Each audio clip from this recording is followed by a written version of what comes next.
I'm on the Monterey Peninsula, in California, heading for the little strip of seaside that John Steinbeck brought to life in his novel Cannery Row. In 1945, when the book was published, Cannery Row was at the heart of a booming sardine industry. In giant canneries, tons upon tons of the fish were processed by thousands of labourers. Steinbeck described the place as a poem, a stink, a grating noise, a quality of light, a tone, a habit, a nostalgia, a dream. The characters he described were a colourful blend of misfits, those on life's fringes. I'm here to see if that world still seeps through into Cannery Row. I want to seek out some modern-day Steinbeck characters and find out if his spirit lives on.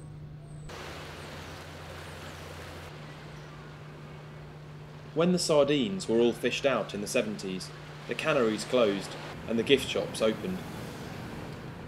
But behind the shiny exterior of this restaurant, there lies some characterful history. For 50 years, it was an eccentric bohemian bar run by Latvian immigrant Kalisa Moore. So when did you first move here? Huh? When did you first move here? In 1955. That's a long time ago. And I opened the restaurant in 1958, on July the 5th. July the 5th, 1958.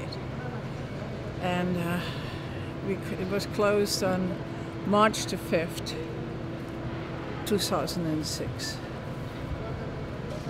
So, and broke my heart. At the end of her lease on the bar, Kalisa was forced to shut up shop. Living in Europe through World War II is not the first time she's been displaced. When I started the restaurant, I had only one thing in mind, permanence. I just wanted a permanent place for my family. I came from Europe. I went through the Second World War. I mean, I went through hell.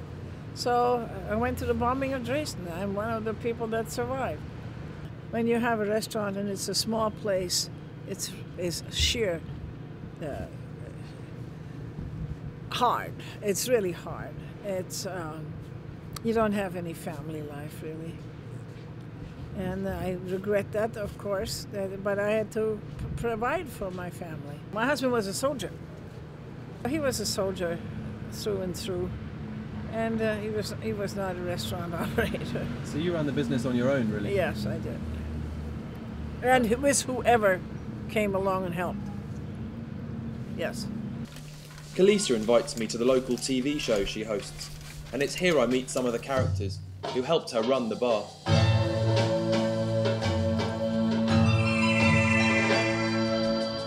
Zorba the Veiled Male is a belly dancer who performed regularly on Friday nights at Kalisa's.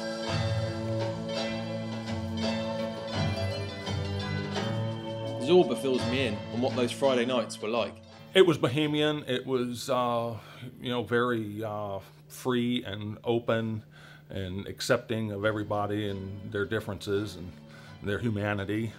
People from the Middle East would come in, and they were fairly regular, and then there were some of the Cannery Row regulars that would come in that, some of them were obviously homeless, and some of them were very interesting people to talk to.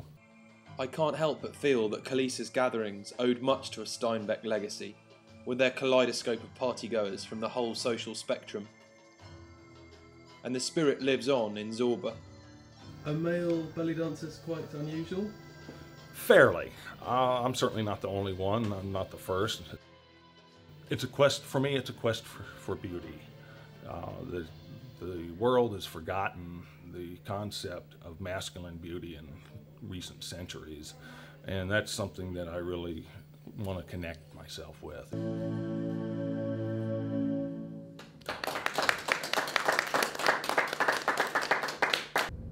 It's 5 o'clock the next morning, and bleary-eyed, I'm on a mission to see Cannery Row in a different light.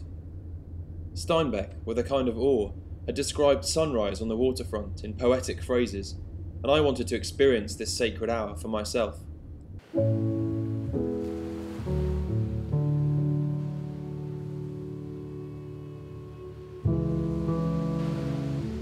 Steinbeck wrote that early morning is a time of magic in Cannery Row. It is a time of great peace, a deserted time, a little era of rest. It is the hour of the pearl, the interval between day and night, when time stops and examines itself. Cannery Row hasn't quite done with me yet. Later that day, I meet Raymond. I'm a recycler.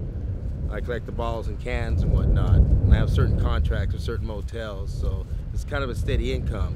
But depending on the economy, it just fluctuates. Because if we don't get enough people staying in motels and I don't get enough of a collection, then my...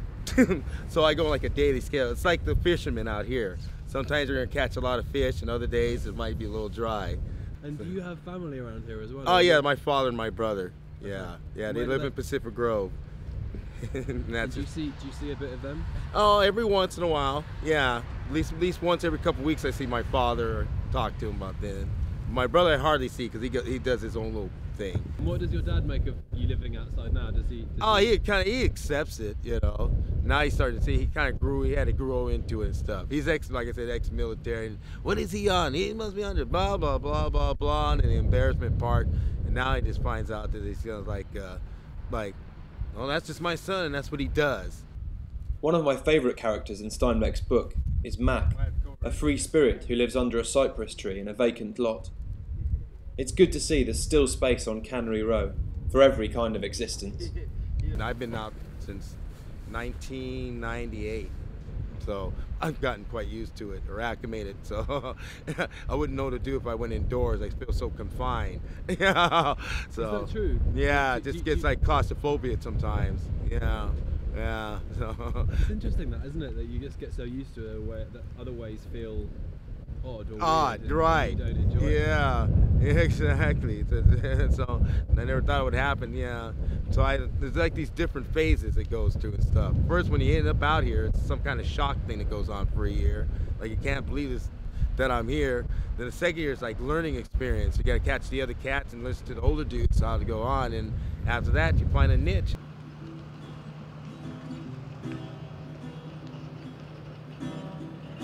Cannery Row is the gathered and scattered. Its inhabitants are, as the man once said, whores, pimps, gamblers and sons of bitches, by which he meant everybody.